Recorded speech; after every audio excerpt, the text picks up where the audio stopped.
Hello everyone, class 10 science sample paper 2025 के question number 28 के solution में हम पहुंच चुके हैं। अगर तुमने इससे प्रीवियस वीडियो अभी तक नहीं देखा, साथ ही साथ आने वाले वीडियोस का सॉल्यूशन देखना चाहते हो तो कंप्लीट प्लेलिस्ट का लिंक मिलेगा तुम्हें डिस्क्रिप्शन में। तो एक बार मेक श्योर कि तुम डिस्क्रिप्शन जरूर चेक कर लोगे। क्वेश्चन नंबर 20 क्या है? अटेम्प्ट आइदर ए और बी, यानी कि या तो ए को हमें चूज करना है या फिर बी को हमें अटेम्प्ट करना है, यानी कि बी को हमें सॉल्व करना है। हम तो दोनों को सॉल्व करेंगे। इस वाले पार्ट में केवल हम लोग ए वाले पार्ट को सॉल्व करते हैं, नेक्स्ट पार्ट में हम लोग बी वाले पार्ट को भी सॉल्व करेंगे।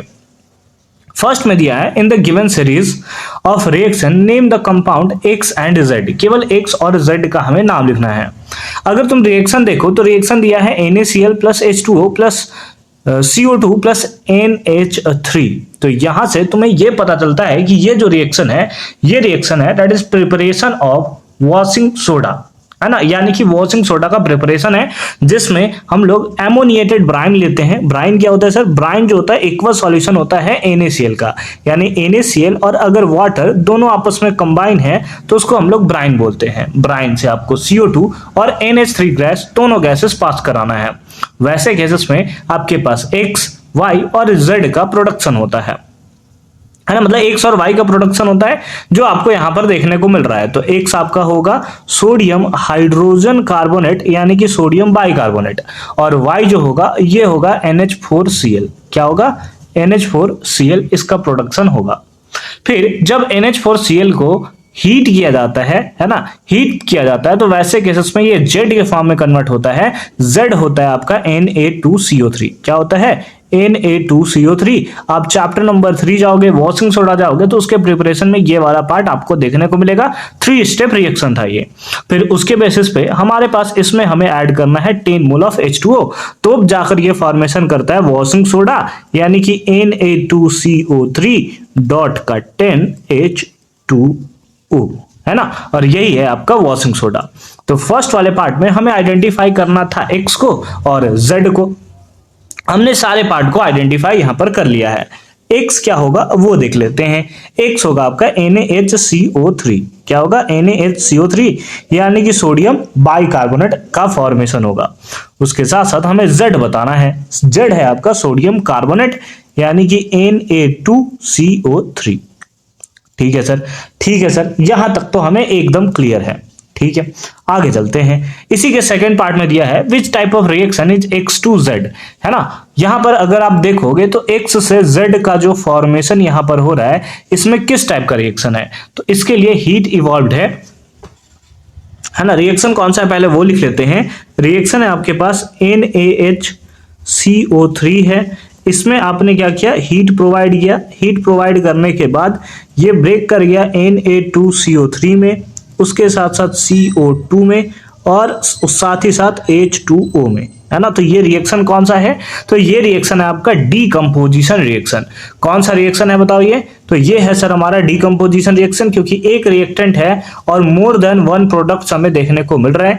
इसका मतलब ये एग्जांपल है आपका डीकंपोजिशन रिएक्शन। और प्रिसाइजली बोलना चाहो तो क्योंकि हीट के प्रेजेंस में हो रहा है तो ये होगा थर्मल डीकंपोजिशन रिएक्शन, है ना। डीकंपोजिशन रिएक्शन नहीं बोल रहा था ना मैं। तो अगर तुम चाहो तो डीकंपोजिशन लिख सकते हो या फिर इसको लिख सकते हो कि ये रिएक्शन का नाम है थर्मल डीकंपोजिशन रिएक्शन, है ना। थर्मल डीकंपोजिशन रिएक्शन, ठीक है।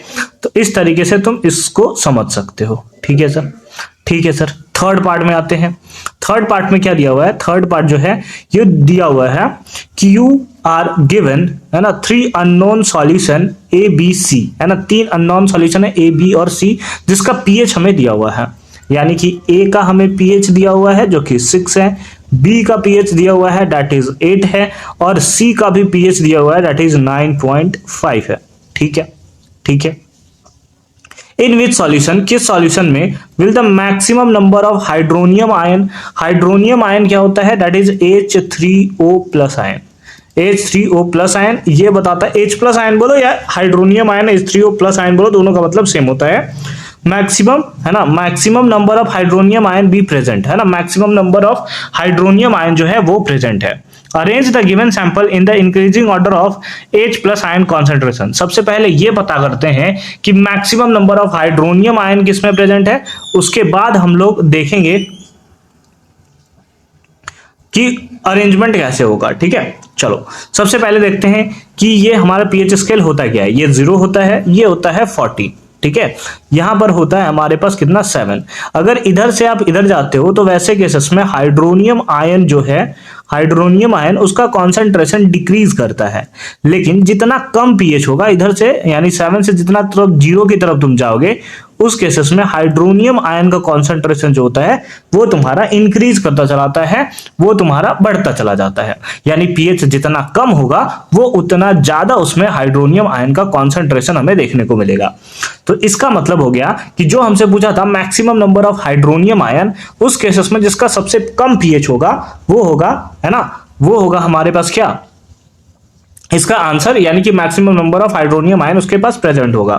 तो यहां से हमें क्लियरली दिख रहा है कि ए का जो है वो पीएच सबसे कम है, ए का पीएच सबसे कम है। तो उस बेसिस पे जो मैक्सिमम हाइड्रोनियम आयन होगा वो सॉल्यूशन ए का होगा। किसका होगा बताओ, सॉल्यूशन ए का। ठीक है, तो इस तरीके से हमने एक वाले पार्ट का तो आंसर दे दिया। फिर नेक्स्ट है arrange the given sample in the increasing order of H plus concentration. Increasing order मतलब जिसमें सबसे कम हो, सबसे कम हो आपका C में, उससे कम पीएच किसका है, B का, तो इसमें उससे ज्यादा होगा, और सबसे ज्यादा H प्लस कॉन्सेंट्रेशन किसमें होगा, A में होगा।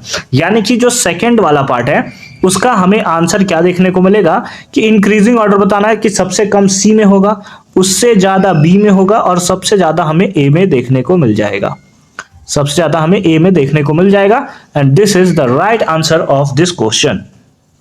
आई होप कि तुम्हें ये वाला पार्ट भी एकदम अच्छे तरीके से क्लियर फॉर्म में समझ में आया होगा। बाकी मिलते हैं नेक्स्ट वीडियो, यानी कि इसके और वाले पार्ट के सॉल्यूशन के साथ।